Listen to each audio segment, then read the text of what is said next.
Hello, amazing English learners. Welcome to Unlock B2 English, the podcast that's going to transform your intermediate English into confident, fluent communication. And I'm Mark. We're so excited to delve into a topic that often causes a bit of head scratching for B2 learners: conditional sentences. Absolutely, Mark. Conditional sentences are crucial for expressing possibilities, hypothetical situations, and even imaginary outcomes. Mastering them truly elevates your English. And that's exactly what we aim to do today. We're going to tackle all types: zero, first, second, third, and even mixed conditionals, ensuring you understand not just the rules, but also how to use them naturally in conversation. So, for this episode, we're going to break down each conditional type with clear explanations and plenty of examples. We'll also highlight common mistakes and how to avoid them. Key vocabulary for today includes hypothetical, based on an assumption or guess, not real.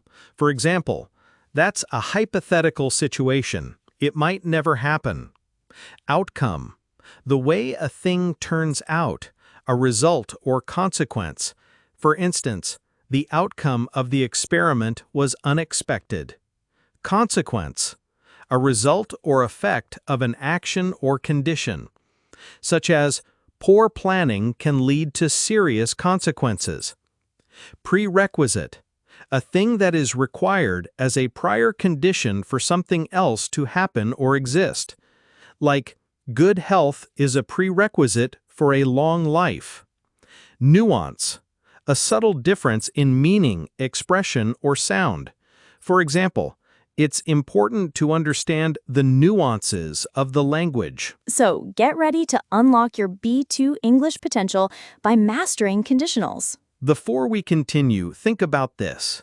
Can you recall a time you wished you could express a what-if scenario more accurately in English? Keep that question in mind as we talk. Welcome back. Let's dive into the fascinating world of conditional sentences. We'll start with the simplest. Right, the zero conditional. This one is for general truths, facts, and habits. The structure is if plus present simple, present simple. Exactly. For example, if you heat ice, it melts. Or if it rains, the ground gets wet. It's about things that are always true. Moving on, we have the first conditional. This is for real and possible situations in the present or future. The structure is if plus present simple, will plus base verb. So, if it rains tomorrow, I will stay home. Or, if she studies hard, she will pass the exam. It implies a likely outcome. Now for the second conditional. This is where we talk about hypothetical or imaginary situations in the present or future and their unlikely results. The structure is if plus past simple, would plus base verb. Crucially, for the verb to be in the if clause, we usually use were for all subjects. So, if I were rich, I would travel the world, not if I was rich.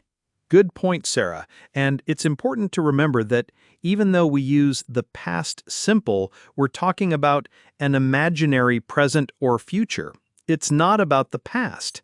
Next, the third conditional. This is for imaginary situations in the past, things that didn't happen, and their hypothetical past results. It's about regrets or missed opportunities. The structure is if plus past perfect, would have plus past participle. This one can be a bit tricky, but it's very powerful. If I had known you were coming, I would have baked a cake. Meaning, I didn't know, so I didn't bake. Or, if she had studied harder, she would have passed the exam, but she didn't study hard, so she failed. Finally, we have mixed conditionals. These combine elements of the second and third conditionals. They are used when the condition is in one time, for example, past, and the result is in another, For example, present. A common mixed conditional is if plus past perfect, would plus base verb. For example, if I had gone to bed earlier last night, past condition, I wouldn't be so tired now, present result. Or you can have a present condition with a past result. If I were a good cook, present condition, I would have cooked dinner last night, past result. This is less common, but good to be aware of. That covers the main types. We've seen how they move from general truths to real possibilities, then to imaginary present, future, and finally to imaginary pasts and mixed scenarios. So, Sarah, knowing the structures is one thing, but using them naturally in conversation is another. How can our listeners really internalize these? Great question, Mark. It comes down to active practice and recognizing them in authentic contexts. Firstly, always pay attention when you hear native speakers using conditionals. Notice the nuances they convey. And what about our unique scaffolding method? How does that help with such a dense topic? Ah, yes, the scaffolding. In our pre-listening phase for this episode, we clarified terms like hypothetical and outcome, which are essential for understanding the purpose of conditionals. This pre-activation of your brain helps you connect the abstract grammar rules to concrete concepts. That's so smart. It pre-activates your knowledge and lowers the anxiety of encountering new words. We've also given clear explanations and examples throughout this episode. Exactly. We've tried to point out explicitly how each conditional is formed and used, just like our example with the past perfect in episode 1. By consciously noticing these structures, you can start to internalize them. And then there's the challenge at the end, which I'm really excited about, Sarah. Yes, the weekly challenge. Every episode will end with a practical, actionable task. These challenges are designed to push you to apply what you've learned immediately and move it from your passive vocabulary to your active vocabulary. Okay, so let's quickly recap what we've discussed today. We've had a deep dive into conditional sentences, covering the 0, first, second, third, and mixed types. We've broken down their structures and discussed when to use each one to express different possibilities and hypothetical situations. Remember our unique scaffolding method, which prepares you for the content by giving you main ideas and key vocabulary up front. Remember, scaffolding helps you build your English skills piece by piece, like constructing a tall building with support structures. We also mentioned how we'll help you bridge the gap between understanding and speaking by focusing on consistent B2 level content and active learning through clear explanations, examples, and practical tasks. To bridge the gap means to connect what you know with what you can actually do. And don't forget the weekly challenges. These are super important for knowledge consolidation and putting what you learn into practice.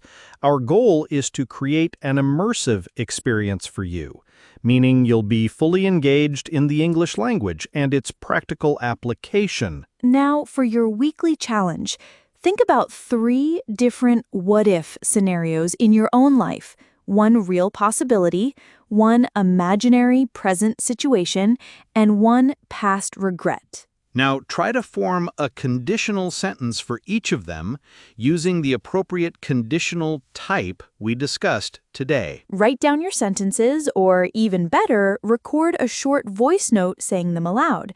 Share it with a friend, or keep it as a personal reflection.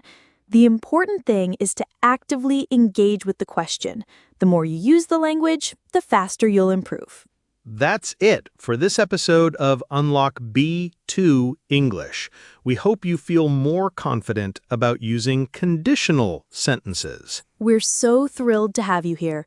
Remember to subscribe to the podcast on your favorite platform so you don't miss any new episodes. Thank you so much for listening. We'll be back in a few days with our next episode, Environmental Issues, talking about our planet. Don't miss it. See you then.